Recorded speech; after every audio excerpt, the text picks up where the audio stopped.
অন্ধকার রাত শেষে ভোরের প্রথম সূর্যের আলো সাধারণ মানুষের জীবনে বয়ে আনে সম্ভাবনা আর উদ্দীপনা। তবে গাজাবাসীর ক্ষেত্রে তা পুরো উল্টো।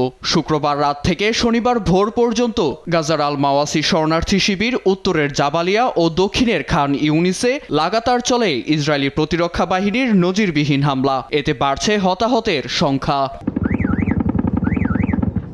গিডিয়ন্স চ্যারিয়টস নামে ইসরায়েলের পরিচালিত অভিযানটি চূড়ান্ত পর্যায়ে ঠেকেছে।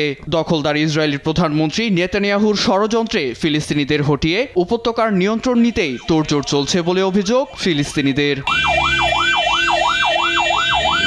এদিকে পুষ্টিহীনতায় প্রাণ গেছে 4 বছরের এক শিশুর। খাদ্যের অভাব থেকে পুষ্টিহীনতায় এমন অন্তত 70,000 শিশুর প্রাণহানির ঝুঁকি রয়েছে বলে সতর্ক করেছে ওয়ার্ল্ড ফুড প্রোগ্রাম WFP।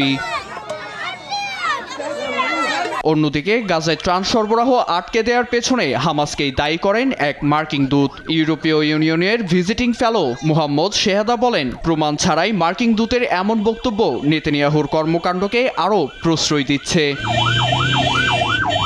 এছাড়া কাতারের মধ্যস্থতায় যুদ্ধবিরতি আলোচনা থেকে বেরিয়ে এসেছে তেল আবিব। নেতানিয়াহু জানান, শুধু হামাসের অস্ত্র সমর্পণ ও জিম্মিদের মুক্তির মধ্য দিয়ে যুদ্ধবিরতি কার্যকর সম্ভব নয়, বরং গাজা নিয়ে ট্রাম্পের পরিকল্পনায় যুদ্ধবিরতি ও শান্তি প্রতিষ্ঠার একমাত্র পথ বলে মন্তব্য তার।